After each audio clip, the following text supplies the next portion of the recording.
Imagine having main character energy, but your actual life is just a series of Ellis. Qin Yan is a struggling artist who finally hits the jackpot. And by jackpot, I mean she trips over a dog and faceplants into a literal architecture professor. Now she's faking a student ID, spamming her own name everywhere like it's a hostage situation, and trying to win over a man who wouldn't know a romantic gesture if it hit him in the face. This isn't just a romance, it's a masterclass in delulu. If you think your dating life is a disaster, just wait until you see this. Qin Yan, a mangaka with more miles on her than the Starship Enterprise, is rotting in the park looking for some divine inspiration. Her romances are blander than plain boiled tofu, and honestly, she's desperate for some drama. Suddenly, a chaotic pupper launches itself at her. Being the Sherlock Holmes of canines, she deduces the beast is looking for its owner. She follows the dog like a total rookie detective, and bam, she hits a bridge where a literal Greek god is waiting. This guy is looking like a midnight snack at 3 a.m. He thanks her for finding his pet and clearly expects his leash back. Qin Yan, more awkward than a wedding cake disaster, hands it over while praying for the ground to swallow her whole. She tries to make conversation, needs those plot points, right? But then, pure tragedy. A confused butterfly causes the dog to trip them both. Down they go. They lock eyes with all the intensity of a toxic main character moment, and suddenly, boom, lip contact. More cringe than showing up to a party wearing the same outfit as someone else. The Adonis stands up at warp speed, apologizes like he's committed a war crime, and promises her a wish. Just then, ding-dong, the phone goes off. It's her boss, the office version of Cruella de Vil, demanding her presence. Qin Yan begs the eye candy to wait like just an hour. She hits the office, and her boss, with her signature vinegar face, demands a sketch. Qin Yan, feeling totally unhinged, sits down and draws at light speed. She finishes with a romantic scene that's actually serving soul-melting energy. The boss is shook,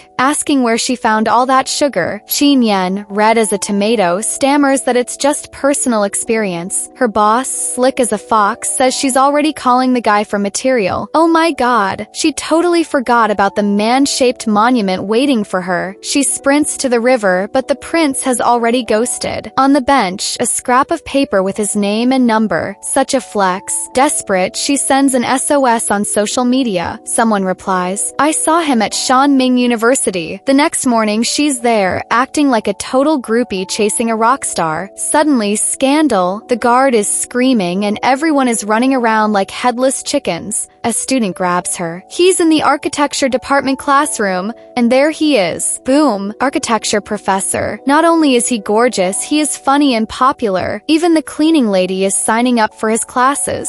Professor G pulls out a Rubik's Cube and promises a wish to whoever solves it. Chaos. Everyone is lunging for the cube. But wait, a voice announces, solved. It is her, Qin Yan. Professor G is forced to grant her a wish. To reach her goal, the girl marches into his office and lies with the straightest face ever, saying she is a student and wants to be his assistant. The professor, who is not dumb, gives her a condition. If he remembers her name in 7 days, she is hired. Qin Yan has more main character energy than a golden retriever, but she ignores that Professor G suffers from name amnesia, a condition more common than socks going missing in the laundry. He cannot even remember his colleagues' names. He uses his phone like a budget spy to scan faces and remember them. She, far from giving up, starts looking for tricks online to memorize names. Right in the middle of class, she hides under the desk and holds up a sign with her name. Talk about a peak level of cringe. On top of that, she tries to sneak an idiom into her name, which, let's be real, only makes things worse. Professor G, to avoid drama, drops his pen with zero subtlety and sits down. He stares her down and asks what the idiom means, dropping the pearl that, since she is not married, there should not be any emotional breakups in her life. Talk about a savage red flag. Here is the best part. Qin Yan dreams that Professor G kisses her. That is how deep in her Delulu era the girl is. But watch out, the dream gives her an idea. The next day, bam, the scene under the table repeats. But the professor, who is not born yesterday, catches her immediately and sends her to her seat. Pick fail. But our heroine does not give up. The next day, she shows up with a giant t-shirt with her name printed on it. The professor ignores her olympically, so she starts writing her name on his food, his mug, his computer screen, everywhere. In class, she does not miss an opportunity to spam her name until it is unhinged. Professor is paler than a vampire on a beach day. After class, Qin Yan starts making noise with her phone in the office. The professor, with a twitch in his eye, begs her her to turn down the volume. Professor G, being the unhinged king he is,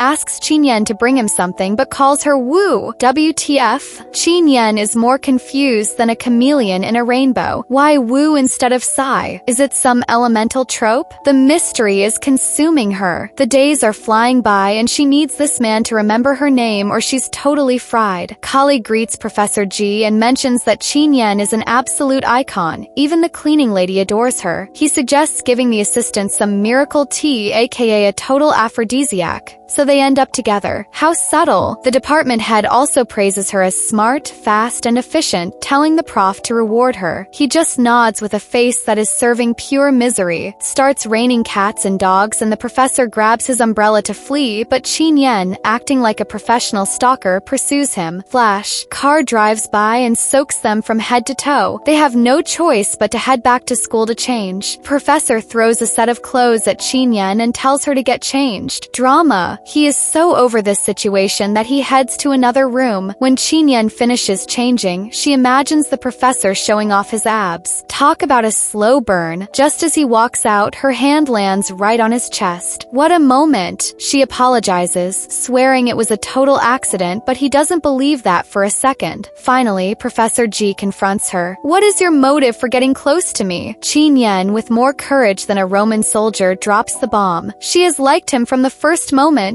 She wants his hot body and his heart. She leans in like a tightrope walker and bam, she trips and falls into his arms. What a convenient plot armor. But things get complicated. The father-in-law appears.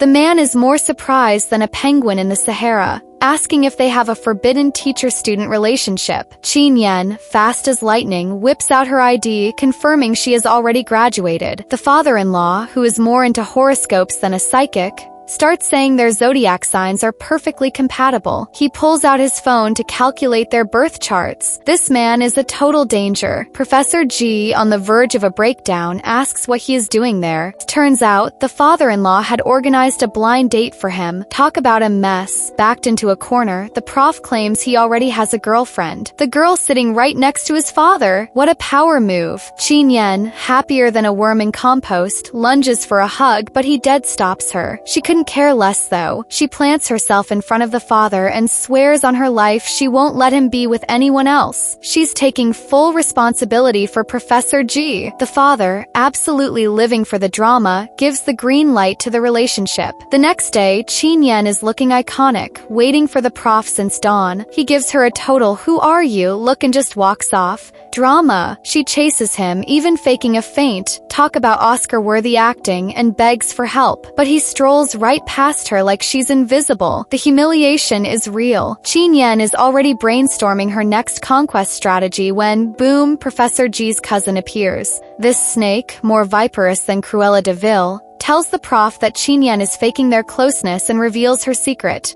She isn't actually a student at Shanming University. Fraud. Qin, heart shattered and lie exposed, drops her resignation letter and employee ID, retreating with her tail between her legs. Under a torrential downpour, she hits home drenched and catches a massive cold. She passes out and luckily her roommate finds her. Meanwhile, Professor G is about to give a lecture, but oh no, the USB presentation isn't working. Total disaster. He has no choice but to call Qin for a backup copy. She, despite everything, copies the file and sprints to the university. Before the lecture, she hands it to the prof, but as she leaves, another faint. Thank God he catches her midair. When she wakes up, she's in the hospital and the prof is right there. She asks about the lecture and he says he moved it to the next day. Right then, the new assistant calls to tell her that Professor G canceled the lecture for her. So romantic. Qin is more moved than an Adele song. Riding the bus home, Qin can't hold it in anymore and drops the bomb. Jiwajin Chin, I like you!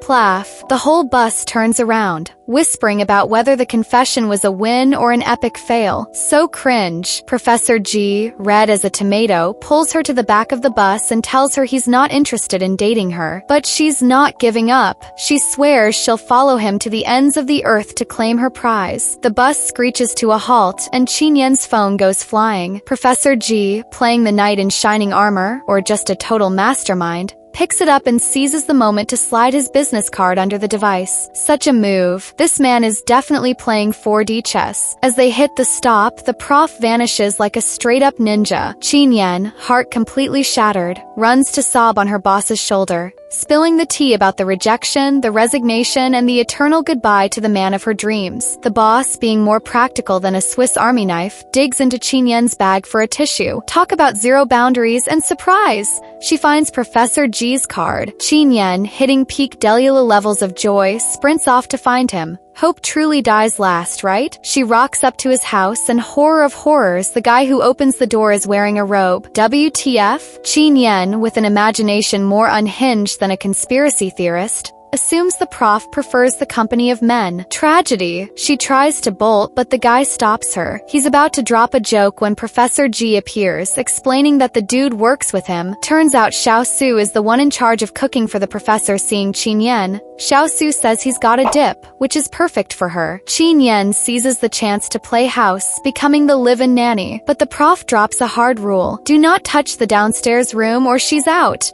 This is eating her alive. What kind of dark secrets is that room hiding? Her curiosity is literally killing her, but with superhuman effort, she keeps it together and leaves. Later that day, the professor's cousin stops by the villa. Qin, acting like a budget detective, grills her about the forbidden room. Cousin says there's an old-school phone in there, the kind people used back in the day, and she suspects he's waiting for a major call. Right on cue, the phone rings. Tension is serving pure anxiety. Both of them scramble to the room, and Qin, terrified they'll miss the call, bursts in without a second thought and grabs the receiver. Silence. She redials the last number and Professor G picks up. He's actually home. He stares at her with a face that could kill and drags her out of the room by her collar. Qin tries to explain herself, but he cuts her off, his voice dripping with fury. "You're fired!" Then he turns his back and walks away. Professor G locks himself in his office. Suddenly, he hears a voice on the radio saying, "I am sorry." He actually reacts. He chases after Qin, and seeing her walking away, he uses his phone to trigger the streetlights, lighting up her path like a total simp. He stands there, watching her figure fade into the distance. Back in his room, he tries to draw, but he cannot stop whispering her name. He realizes she is actually gone. He holes up in his room all day. His cousin, desperate, calls Qin. She does not hesitate for a second and sprints to Professor G's house. Seeing him, she asks if he is okay and tells him that if he really does not like her, she will leave immediately. As Qin turns to go, he grabs her hand and pulls her back. They both hit the floor. Qin, with faster reflexes than a cat on a hot roof, helps him up and asks if he is all right. Seeing that he is totally out of it, she decides it is her duty to take care of him. She apologizes for the forbidden room incident and he, miraculously, forgives her. He even allows her to stay by his side and continue chasing him. So generous. Sometime later, Qin knocks 2 medicine bottles to the floor. Oops. Professor G, more clueless than a fish in the desert, confuses his cold meds with sleeping pills and pops 2. What a disaster. Turns out he has an important event and wants Qin to tag along. She is hyped and runs to pick out an outfit, but the prof tells her he already picked something out. Such a flex, but the joy evaporates when she sees the look. A Peppa Pig costume. On top of that, he asks her to hold a promo sign. Total humiliation. Meanwhile, he is looking sharper than a penguin in a tux, cutting the ribbon at the new bookstore amidst applause. Later, he tours the place with the director. Suddenly, he starts feeling dizzy. The pills are hitting hard. Luckily, Qin appears and catches him. She thinks he has a fever and wants to drag him to the hospital, but he just says he is sleepy because he took the wrong meds. She has no choice but to take him somewhere to sleep it off. Watching the prof sleep like a baby, Qin cannot help but start nodding off. Suddenly, the phone rings. She jumps up and bam, Professor G rolls right off the bed. She tries to help him, but the Peppa Pig costume makes it impossible to move. What a scene. She answers the phone. It's Si Chi, her roommate, dropping the bombshell. At Lu Qingwu's comic presentation, he accused her of plagiarism and fraud. After the scene, he bolted, with security guards hot on his heels. What a mess. Before leaving, Yen checks on the professor, fearing the noise might annoy him. She closes the emergency door, blocks it, and slaps a repair in progress sign on it. Peak foresight. After Yen leaves, Professor G wakes up and spots Chi. Wait, what? Turns out Chi is his younger brother, who ran away from home years ago. He tries to chase him but can't open the door. In a fit of pure unhinged rage, he kicks it and injures his leg. Chi uses the chaos to escape. Meanwhile, Yen is downstairs looking for him, but Lu Qingwu grabs her arm. When she rips off the Peppa Pig costume, she realizes it's Yen. Plot twist. Turns out Yen was always a huge comic stan. Lu Qingwu didn't know it, and they actually collaborated on a comic under the pseudonym Chi Qingwu. They created Beyond the Clouds. Comic was a hit, but Lu Qingwu held a press conference claiming she did all the work herself. The betrayal is iconic. Since then, they went their separate ways. Lu Qingwu, harboring more red flags than a communist parade, thinks Chi humiliated her because of Yen. So she calls the guards to haul her away. Pure drama. But then Professor G appears. Like a total prince. A sleepy one, but a prince nonetheless. He drags Yen away by the arm. Lu Qingwu isn't giving up, but the prof whips out his phone and scans her face. Absolute humiliation. Artists aren't the police. If you aren't a cop, what makes you think you can arrest someone? He says, his voice colder than winter tea. He walks off with Yen, leaving Lu Qingwu planted like a forgotten potted plant in the desert. Total savage move. That night, Yen falls asleep in the prof's room and without realizing hugs him, thinking he's a body pillow. But nope. Touching him, she feels something weird and snaps her eyes open. It's Professor G. How did he get there if he didn't change rooms? Mystery. Professor G jumps up, grabs his blanket and pillow and dips. He locks the door and keeps the key in his pocket. Such mean girl energy. Yen follows him to his room. He tosses the blanket on the floor, hits the bed, and passes out like a log. Yen grabs the blanket and wants to head back to her room, but surprise, the door is locked and the key is in the professor's pocket. What a night. She tries to snag the key, but he grabs her and refuses to let go. Things get so tense. The next morning, Yen is more exhausted than if she'd run a marathon, but Professor G is completely oblivious. He asks if she stayed up all night, mentioning that lack of sleep hurts her performance. She gives him the ultimate side-eye, thinking, whose fault is that? Chi, the professor's brother, is forced to return home to inherit the family fortune. Talk about family drama. But suddenly he gets a call. His new comic is #1 in sales. Massive win. Chi, with his artistic spirit intact, decides to ditch the inheritance and focus on his craft. But his brother kidnaps him and shoves him into a car by force. Professor G answers a call from Chi's phone, failing to recognize Yen's voice because of the trash reception. What a moment! Professor G looks at the screen and sees the contact name. The person I like. WTF? Now things are seriously unhinged. That exact second, Chi jumps out the other door and escapes. He runs to Yen's company, but she's not there. Her boss shows him a contract with both their names on it, telling him that to her, he's not just an assistant, he's a comic writer. How iconic. Chi, totally moved, asks where Yen is. The boss says she went to find the protagonist of his comic and gives him the address. Key plot point. Chi rushes to the spot and sees Yen coming out. He gently puts a helmet on her, and they zip off on a motorbike. So romantic. Professor G sees them and is left completely shook. He can't believe what's playing out in front of him. Meanwhile, Yen and Chi reach the riverbank. Chi wants to confess his feelings, but he's clearly lacking the main character energy to spit it out. In the end, he buys her 3 balloons, hoping they make her happy every day. How sweet. Yen and Chi, riding that Delialu high, hop on the electric scooter to head home. But drama, the brakes fail and the bike won't stop until the battery dies. What a disaster. They have no choice but to push the scooter home, unaware that Professor G is watching them from his car like a professional stalker. When they get inside, he sneaks in right behind them. His suspicious vibe trips the security guard's alarm, who blocks his path and asks who he is looking for. How convenient. Professor G seizes the moment to squeeze some info out of him about the lovebirds. The guard claims they are a couple. Prof is officially shook. Suddenly, the lights in the room go dark. The guard adds, young people have so much energy. Total shade. This ignites Professor Professor G's fury, and he starts pacing like a caged lion. The guard, more chatty than a parrot, starts rambling about his own brother and his girlfriend. Professor G, completely unhinged, screams at him, "What are you even talking about?"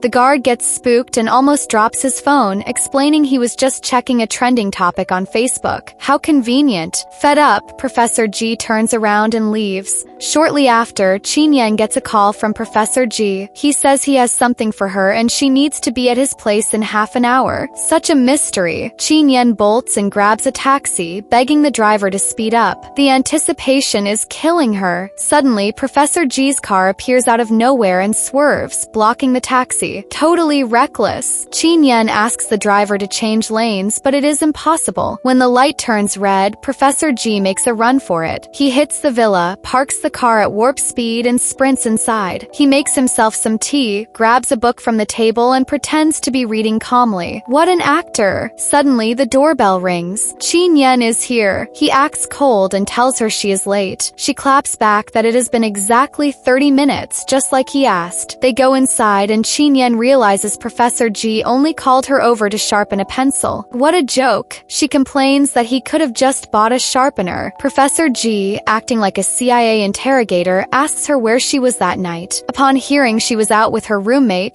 he finally relaxes. Qin tells him they rode an electric scooter and it was so fun. Professor G asks if riding an electric scooter can actually make someone happy. She says yes, that it is fun to get out and enjoy the night air. Suddenly, the light bulb goes off. The next morning, he shows up with an electric scooter. So random. Qin tells him he doesn't look like he knows how to ride, but he does not even get mad. Instead, he hands her a helmet and says, "Who said I was going to ride? You're driving me." Qin, clueless as ever, hops on the scooter. She immediately starts daydreaming about Professor G hugging her from behind and gets all giddy. So delulu. Then the plot twist. Professor G pulls out a giant teddy bear and shoves it in front of her. Absolute mood killer. Qin was totally manifesting a hug, but he just places his hands on the bear like a ventriloquist having an existential crisis. They cruise along until the bike runs out of battery. Another day, another drama. Qin asks for the game plan, and he, with the chill of a Buddhist monk, tells her the bike has pedals. She has to pedal, so now she is suffering like a champion, lugging around a grown man who weighs 90 kilos. Finally, she reaches the company and gets a voice note from Sichi saying that even though it is late, he needs to boost sales. Then he curses out his exploitative boss. It is Qin's first business trip with Professor G. She tries to make him laugh the whole way, but he just finds her annoying. So cold. Suddenly, she spots a horse head prop and freaks out. Such a jump scare. Qin's voice comes from behind. Is that funny? Professor G, cranky as a dog with fleas, orders her to sit in the back. Qin takes off the horse head and obediently scurries to the back seat. Such a classic submissive trope. When they arrive, she is so busy staring at the map that she crashes into Professor G. He scolds her. "Did you forget you are here to work?" She promises to grind hard and handle the entertainment herself. Professor G is about to clap back, but Qin spots an ad for fireworks and drags him along. Pure main character energy. He tries to say no, but she snaps a photo and posts it online. He sees it and secretly buys 2 tickets. Such a romantic gesture. Suddenly, Qin gets a message from her father-in-law demanding a photo of them together. So pushy. So she forces Professor G to hit up every scenic spot for the gram. They head to a princess villa and Qin goes full professional photographer mode.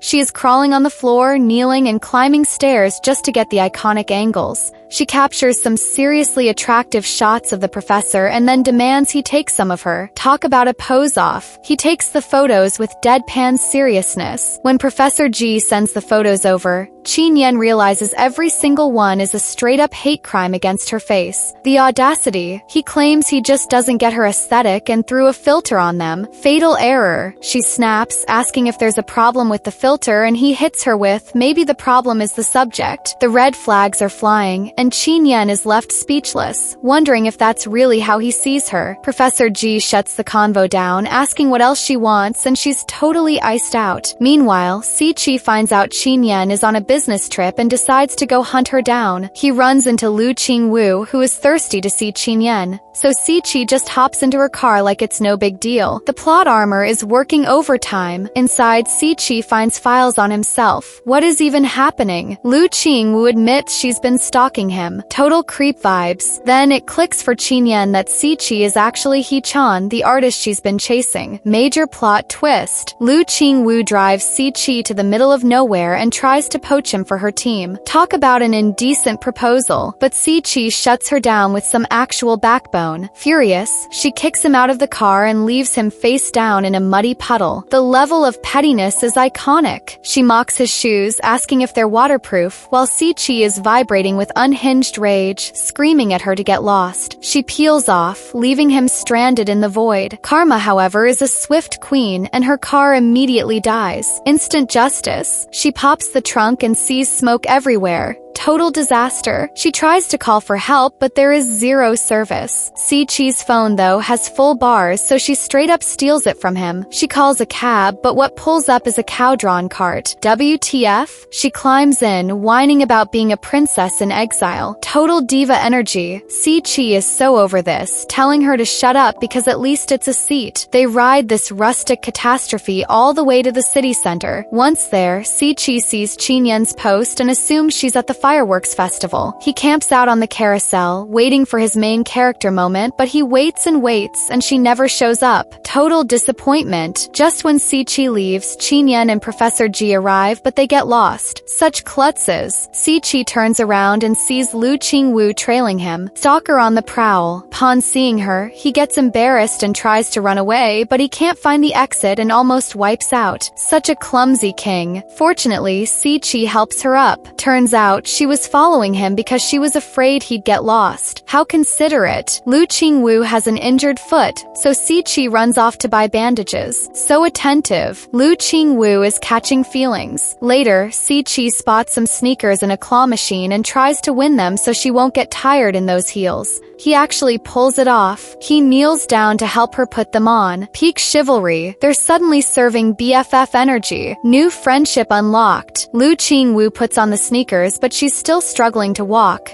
So Siqi gives her a piggyback ride. How sweet. Meanwhile, Professor G takes Qinyan out for crab. She's never had it and tries to bite into it directly. Pure chaotic energy. Professor G stops her and cracks it open for her. So helpful. Qinyan crushes the crab and sips on plum wine. A total vibe. Afterward, they hit the Ferris wheel to watch the fireworks. The multicolored lights explode in the sky, and Professor G can't help but kiss Qinyan. Finally, that exact moment, Siqi rolls up and catches them making out. The drama! He's frozen in place. Professor G, playing it like nothing happened, turns his head and bam! There's Siqi standing in the distance. The poor guy came looking for love and found the girl of his dreams making out with his own brother. Drama, drama, drama. Professor G, not letting go of Qinyan, gotta keep that plot armor tight. Heads towards Siqi. Siqi, feeling indignant, snaps, "Why are you two together?" And that's when Qinyan, who is feeling a little tipsy after a few drinks, oh surprise, trips over Lu Qingwu. Professor G, being oh so considerate, asks Lu Qingwu to take her to the hotel. And boom, he realizes they are brothers and both of them are chasing Qinyan. Professor G's face must be a work of art. Then, the prof turns to Siqi and tells him if he has something to say, it's better handled elsewhere. He tells him everything that happened the night before. Qinyan, hearing it, is in total shock and blurts out, "What happened between you and Siqi?" Lu Qingwu, with a side-eye smirk, says they definitely resolved their differences, since both of them came back bruised. Oh, an accidental fall. Sure, because that's totally a thing that happens in the real world. Qinyan's cousin, playing the ultimate wingman in her crusade to hunt down the prof, sets up a picnic. When he sees Qinyan, he is absolutely mesmerized, serving major hard eyes energy. Determined to seduce him, she tricks him into a tent and has someone zip it shut. When he turns around, she asks if he likes bikinis and drops the bomb that she's wearing one. Qinyan, flashing a devious grin, drops her towel to reveal a dress with a bikini print. Peak cringe. Professor G, clearly terrified of what she might do next, tries to bolt, but she stops him and bam, they tumble onto the rug. Such awkward energy. Qinyan sees her shot and plans a kiss on him, but tragedy strikes. A rogue ball flies straight at them. Furiously, she grabs it and charges out, demanding to know who threw it. Just some kids. And to top it off, they call her a gold digger. How iconic. Qinyan, with total unhinged, I will make you pay vibes, zips the tent shut and sprints after the brats. Goodbye, romantic moment. Meanwhile, Si-Chi is out here playing GTA on a jet ski until he loses control and crashes straight into the tent. He rushes over to see the damage and, surprise, out pops Lu Qingwu, the one from all his drama. Indignant, she whines that his jet ski ruined her lipstick and demands compensation. Si-Chi, serving intense main character energy, grabs her chin, leaving Lu Qingwu totally shook. He tells her he remembers the shade and promises to buy her a new one and clean up the smudge when he returns. What a flirt. Against all logic, she calls him and invites him to her yacht. A bit later, Si-Chi is so deep in a comic he forgets reality exists. Suddenly, the yacht starts moving. Si-Chi clocks the situation and tells Lu Qingwu to stop it. She hits him with a malicious smirk, saying it's impossible and he's free to swim back if he wants. Si-Chi, determined, preps to jump into the water but takes one look at the ocean and full-on panics. Turns out the man has a phobia of the sea. What a plot twist. Lu Qingwu, letting out an evil cackle, says the yacht is staying out until morning. Si-Chi, refusing to go down without a fight, starts flailing his arms like a Delia mess to signal Xiao Su on the shore. Xiao Su, completely misinterpreting the frantic waving, thinks Si-Chi is having the time of his life and screams back, "Have fun and stay safe!" Si-Chi is screaming his lungs out, but it's like talking to a brick wall. Peak bad luck. Meanwhile, Qin Yan, with a shattered heart, goes to cry on her cousin's shoulder. Her cousin, giving off major "I have the solution" energy, tells her about a game that will make her forget all her sorrows. Qin Yan, eyes sparkling, begs to be taken. The cousin hands them 2 bracelets and explains the rules. If they manage to unlock them within 24 hours, they win and get the campsite for free. Key is keeping their hands close to make time move faster. The faster their hearts beat, the quicker the bracelets unlock. Qin Yan, grinning from ear to ear, plans to seize this opportunity to get intimate with Professor G. But he, in full mind-over-matter mode, drags her out for a beach run. She's indignant, not understanding why they can't be like other couples. She sits in the sand, pouting in disappointment. Professor G, without skipping a beat, approaches and suggests more exercise. That's the last straw. Qin Yan suddenly realizes she's moving too fast and runs off. Bam! A seashell cuts her foot. Professor G, totally panicked, rushes to check the wound. Seeing the gash,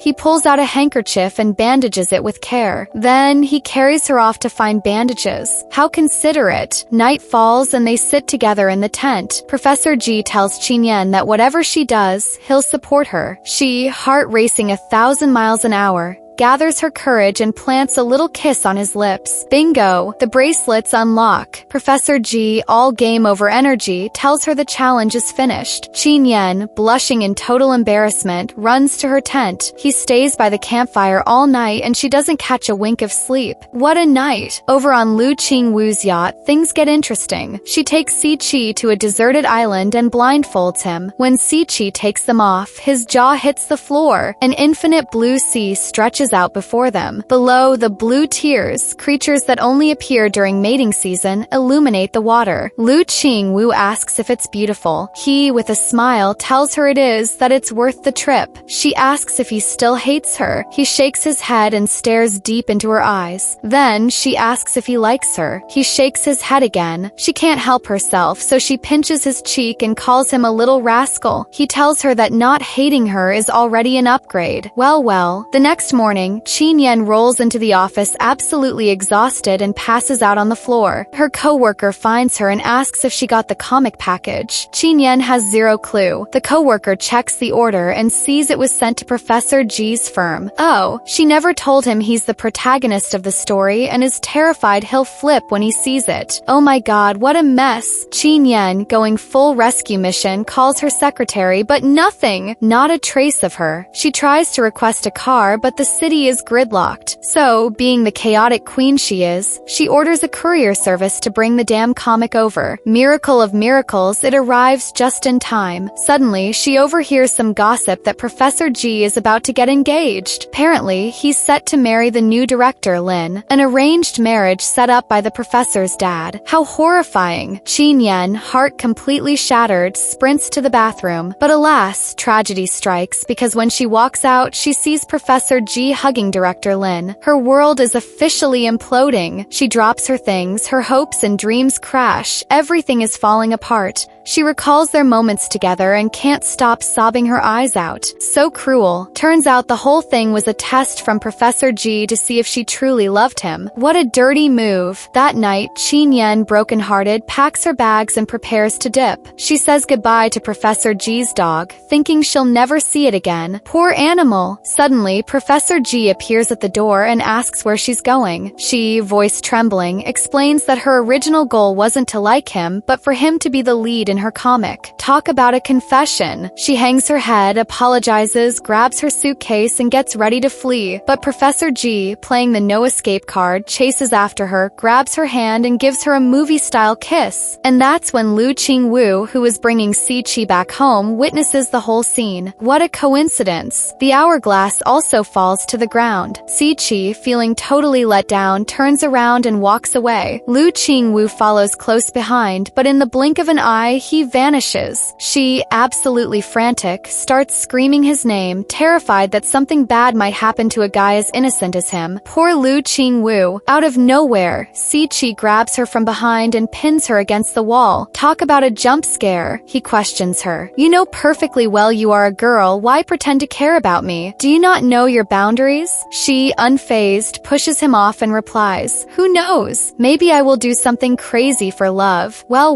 After the confrontation, they decide to go get a drink so Si Chi can get over his heartbreak. So they head to Lu Qingwu's place. She pours a glass of wine for Si Chi and he downs it in one go. Fatal error. 5 seconds later, he passes out on the couch. That was fast. The next day, Si Chi wakes up and finds Lu Qingwu right in front of him. So awkward. Before he can react, she starts flirting with him. Congrats, your life has taken an unexpected turn. You do not have to play the innocent one anymore. Although your teacher here has it rough, you do not know how hard it is to teach someone who is not from this world. He, angry, tells her to shut up. She, with a malicious smirk, turns around and leaves the room. Si Chi, furious, is left alone. Lu Qingwu, in full spy mode, hides behind the door to eavesdrop. So cynical. Lu Qingwu goes to the office, but she cannot concentrate on work. Her mind is filled with the kiss with Si Chi. She gets Si Chi's location, who is at a cafe, so she sits outside the shop and waits. She waits until dark and finally she sees him. Lu Qingwu brings up the previous night, but Si Chi tells her she got him drunk on purpose and had ulterior motives. Lu Qingwu, without a second thought, pulls out the video from the previous night. Si Chi, seeing his drunken state, feels beyond embarrassed. Si Chi, stunned, only manages to tell her,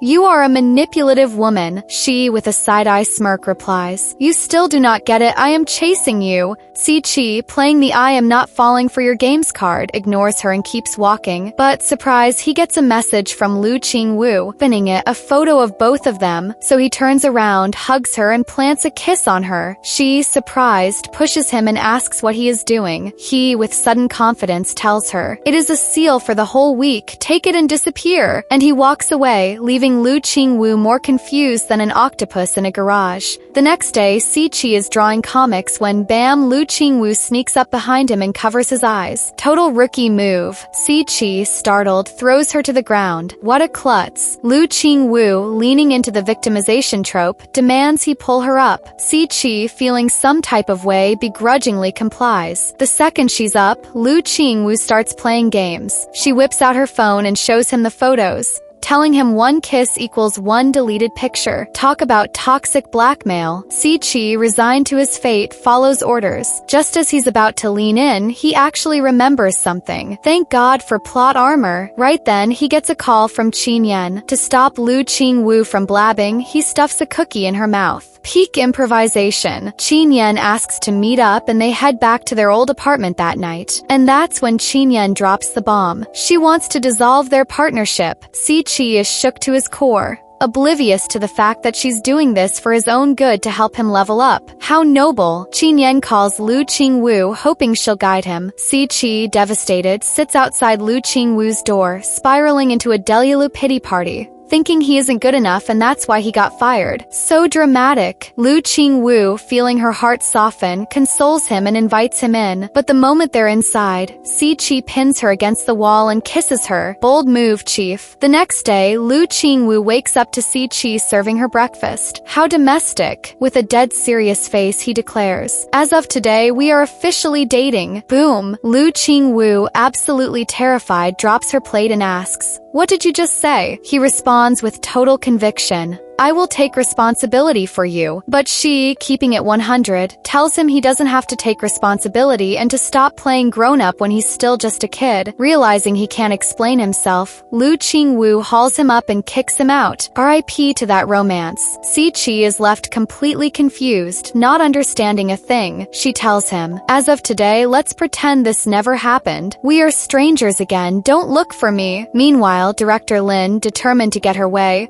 hunts down Qinyan and demands to know why he chose her when he's clearly out of her league. She brings up the ancient architecture restoration project in Xianchang and suggests she rethink why a guy like Ji Jianqin would even be interested in her. Talk about iconic levels of shade. Qinyan, with the seed of doubt planted, starts questioning Professor Ji's motives and sneaks into his office for some budget detective work. Bingo! She finds a pile of papers in the trash. The drama is officially unhinged. In the bin, she finds the document Professor Ji had been researching about ancient architecture in Xianchang, complete with intel on Qinyan's own father. Then, she looks at the Rubik's Cube and remembers when she solved it. Bingo! Qinyan, connecting the dots, starts suspecting that Professor Ji only got close to her to get to her dad. What a mastermind play. She leaves the office, totally shattered, just as he walks in. She stays listening behind the door and hears him talking on the phone. A female voice calls him honey. They're talking in that intimate way that makes you want to delete your existence. Qinyan's heart is shattered into 1,000 pieces. She goes back to the office and starts working like an absolute maniac, finishing a whole week's worth of work in record time. Her coworker, concerned, asks what's up. Qinyan, with tears in her eyes, tells them Professor Ji has someone else. Total drama, and she plays a recording. She analyzes the sound wave graph and concludes that the other woman is gorgeous, like way out of her league. The humiliation is real. To cheer Qinyan up, Professor Ji's cousin organizes a friendly outing. Plot twist, they run into her old high school classmate who is now a famous idol. Oh, the fame! A group of fans chases them and he, smooth as ever, grabs Qinyan's hand and drags her into his private room. Professor Ji's cousin follows them and snaps a photo which she sends to Xiao Su. Xiao Su, seeing Qinyan in the pic, forwards it to Professor Ji. Such gossip queens. Meanwhile, Qinyan is talking to her coworker, who is a textbook narcissist. He forcibly pulls her away and demands she tell him "I love you." Cringe is physical. She doesn't know what to say, but at that moment someone pulls her away. It's Professor Ji. Qinyan, furious, confronts him. Professor Ji, confused, has no idea what's going on. He pulls out his phone, calls the other person, and puts it on speaker. The person on the other end says, "Honey." Boom. Qinyan, completely spiraling, grabs the phone and demands to know who it is and what kind of relationship they have with Ji Jianqin. He tells her she can't just go around calling him honey like that. He vents to the person on the other end, but turns out it's his future mother-in-law. Swallow me whole, Earth. He has offended his mother-in-law without even meeting her. What a disaster. Meanwhile, we see a 20-year-old man who is totally down bad for a woman in her 30s, prepping her breakfast, wrapping her in a blanket, and carrying a thermos in his bag. Peak cliché. Then he pulls out a knee pad for her. Lu Qingwu, shook, asks why she needs those peasant things. He tells her it's to protect her knees since she's already aging. That comment hits like a kick to the teeth. She has no choice but to put the knee pad on. Such humiliation. Si-Chi, serving "I want to protect you" vibes, decides to interview at Lu Qingwu's company and becomes her employee. At night, the company throws a welcome party for the new hire. 2 employees with tongues longer than a week without bread trash Lu Qingwu, saying she's obsessed with climbing the ladder and has seduced half the world. Si-Chi, vein popping on his forehead, gets up, approaches them, and gives them a lesson they won't forget. His co-workers, spooked, pull them apart. Lu Qingwu, trying to calm the waters, tells Si-Chi not to do that for her. Such a gentleman. The next day, Si-Chi goes to the office and hears his co-workers saying Lu Qingwu has been getting others to write her comics for years. What a scandal. Determined to encourage Lu Ching-woo to draw for herself and be the respected artist she once was. He takes her home and tells her to stay there and draw. Then, he realizes Lu Ching-woo has long nails and is wearing a ring. Horror! He helps her trim her nails. Under his strict supervision, Lu Ching-woo actually draws something by herself. A miracle. That moment, her partner calls and takes her to meet a production director. But the director doesn't value her comic. Lu Ching-woo, unhinged with rage, gets up to leave but crashes into a waiter and spills tea all over him. The director gets annoyed and leaves. Lu Ching-woo, spirit totally crushed, goes looking for Si-chi. And there, a woman walks out of the room. Lu Ching-woo recognizes her instantly. It's the director from the production company she met earlier. What an unexpected plot twist. Lu Ching-woo is left in total shock. Before he can even react, the woman drops the bomb. You dare hide from me and date other women? She screams at Si-chi. The scandal is real. Chin-yen, confused as ever, asks what their relationship is. Si-chi tries to explain, but the woman cuts him off. Men's mouths are full of lies, she spits. Si-chi, in full-blown panic mode, grabs her by the neck and snaps. How could you do this to me? If you want to be kept, find someone else. This woman could be your mother. In fact, she is. Si-chi responds. She's my mother. At that exact moment, Professor Ji and Chin-yen storm into the room and scream, Mom, what are you doing here? Cringe levels are off the charts. Professor Ji's mom, with a chaotic agenda, demands they swap partners with Si-chi. Everyone is absolutely shook. Clueless, they obey. Then, Professor Ji's mom, flashing a devious smirk, says, This combination is even better. Chin-yen, desperately trying to break the ice, chirps, Sister, you have such a beautiful voice. Professor Ji's mom, now intrigued, replies, With a mouth as sweet as yours, it is a total waste to be with a man like my son. She pulls Chin-yen aside, and the more she looks at her, the more she is feeling it. She won't stop asking if Chin-yen and Si-chi are a couple. Lu Ching-woo and Professor Ji are left speechless, but Mom keeps going. My son, if he didn't steal her, he must have found her lying on the street. With his personality, who would even want him? Professor Ji, having zero comeback, is totally silenced. Mom, serving I have the solution energy, hands them 2 phone tripods and tells them to get back to their lives. She wants to see which pair is actually in love. Couple that records the best video will be the chosen ones. Professor Ji and Chin-yen head to a cat cafe to film, but run into Lu Ching-woo and Si-chi. Professor Ji pulls Si-chi aside for a talk. He tells him that Lu Ching-woo stole Chin-yen's pen name, Chi Ching-woo. Si-chi, absolutely livid, goes to ask Lu Ching-woo if she really stole the name and cyberbullied her, practically forcing her to quit the comic world. Si-chi grills her, asking if she is responsible for all of it. Lu Ching-woo, with an icy stare, tells him, If I tell you I didn't do it, will you believe me? You and Chin-yen are the same type of person. You have already judged me, so why pretend? He tells her to pack her stuff and get out. Before leaving, Lu Ching-woo drops the bombshell. When Chin-yen dumped you, I forced her to do it. I didn't want you to leave. Si-chi, in total shock, is left speechless. Lu Ching-woo, trying to play it cool, tells him to go see his idol. Watching Si-chi walk away, she breaks down into soul-crushing tears. Professor Ji and Chin-yen start dating for real. He, playing the no-budget limit card, buys her a beach house for 30 million yen. He also sets up a full studio with top-tier gear so she can crush those comics. Her sales hit over 50,000 copies. Publisher plans a signing event, but this triggers some serious envy from her peers. The signing event for Chin-yen's new comic is approaching, and skeptical fans wonder if it is based on true events. She explains the comic is about her quest to find the male lead, but the fans want to see the real protagonist. To protect Professor Ji, she denies their request. But Professor Ji, in full main character mode, goes public and confirms their relationship. He claims to be the lead in her comic. Chin-yen, feeling absolutely delulu in the best way, sends him heart emojis from backstage. Professor Ji loses it laughing at her adorable behavior. The next day, Lu Ching-woo runs into Chin-yen and tells her she does not deserve Si-chi's feelings. Chin-yen, defensive, reminds her that she was the one who betrayed her first. Why act all pressed now? Then the truth comes out.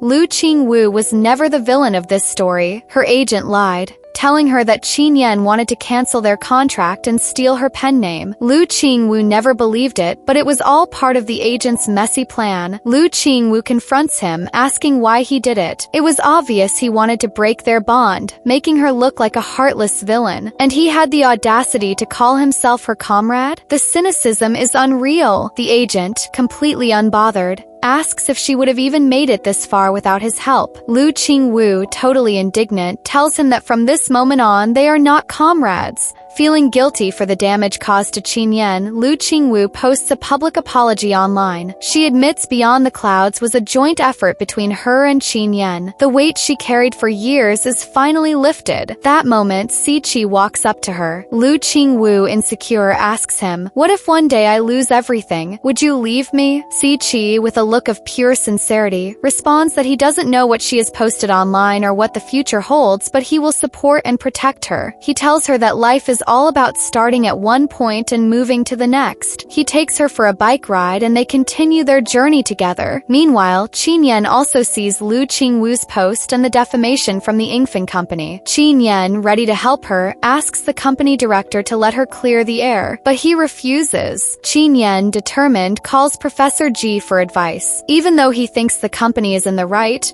he tells her to follow her heart and make a decision she won't regret. He tells her to do whatever she wants and that he will support her. Qin Yan decides to help Lu Qingwu clear her name. Company begrudgingly assigns legal and PR teams to protect her. Qin Yan is totally moved. She posts information online clearing up the situation. PR team starts pushing her content, and the magic happens. Xian's fan count not only doesn't drop, but it skyrockets. The increase is spectacular and the shares are absolutely unhinged. Qin Yan, sensing something is up, calls Professor G. Bingo! He moved heaven and earth to have her back. Qin Yan is overwhelmed with emotion. She runs to the beach to find Professor G and hugs him. Lu Qingwu, thanks to Qin Yan's clarification, also overcomes the crisis. Professor G's mother, on a mission, goes to Lu Qingwu's house and asks if she really loves Si-Chi. Lu Qingwu, full of main character energy, replies, "Please give me your son. Whether you agree or not, he is mine. That is for sure." Professor G's mother feels like she isn't asking for a marriage, but competing for her son. Lu Qingwu, humble, lowers her head and says, "Thanks for raising him, but now he is mine." In the end, Professor G's mother accepts the marriage. They enter the path of matrimony, opening a new chapter in their lives. Professor G tricks Qin Yan into going to register their marriage. He tells her they are going to take some photos. Before they walk in, he tells her, "When we go inside, we will take pictures. If they ask for your name, you must answer. For everything else, just nod." Professor G leads Qin Yan inside. Walking out, Qin Yan is feeling majorly anxious. Something isn't adding up. The staff won't stop hovering and congratulating her. Professor G claims it's just for show, saying there is so much competition between couple service shops that this is the latest trend. Our main character pulls out 2 marriage certificates and asks if this is the latest flex. Professor G, backed into a corner, finally admits they actually got married. He says it is the ultimate teaching moment. If you find someone you like, don't hesitate to drag them to the Civil Affairs Bureau, plus you save on the dowry. Qin Yan, spiraling, thinks about her parents. They have no clue she is hitched. Right then, her mom calls. She is too terrified to pick up, but Professor G straight up snatches the phone and answers for her, telling her everything is fine. Qin Yan, losing it, grabs the phone back to ask what is going on. Turns out, a few days earlier, Professor G went to ask her parents for her hand. Her mom is absolutely obsessed with him, telling her that her eyes do not lie and her good fortune has peaked, so she better enjoy it before hanging up without letting her get a word in. After a night of passion, Qin Yan wakes up to see clothes scattered all over the floor. She tries to grab them, wrapping herself in the blanket and crawling backward, but the dog spots her and charges. She tells the dog to stay back because she does not want Professor G to see her like this. He walks in anyway, and the cringe is real. She turns over in bed and hides under the covers, but he yanks the blanket off. asking if she still has the nerve to pull this stunt and why she won't look at him. He kisses her forehead and heads off to make breakfast. Qin Yan, moving like a caterpillar, drags herself off to hunt for her clothes. Professor G goes to see his mother to talk about the wedding, but she drops the bombshell that she is getting remarried. Professor G, in total shock, makes an excuse and hides in the tea room. Qin Yan consoles him and takes him to a bakery to boost his mood, but there is his mother with a guy. Her expression says it all. Qin Yan, trying to save the day, explains that the guy is nice and will make her happy, but Professor G actually recognizes him. He opens his mouth and asks if he has anything to say. Father. Turns out it is Professor G's own dad. When he was younger, he was all about his career and abandoned his family, but now, after living a full life,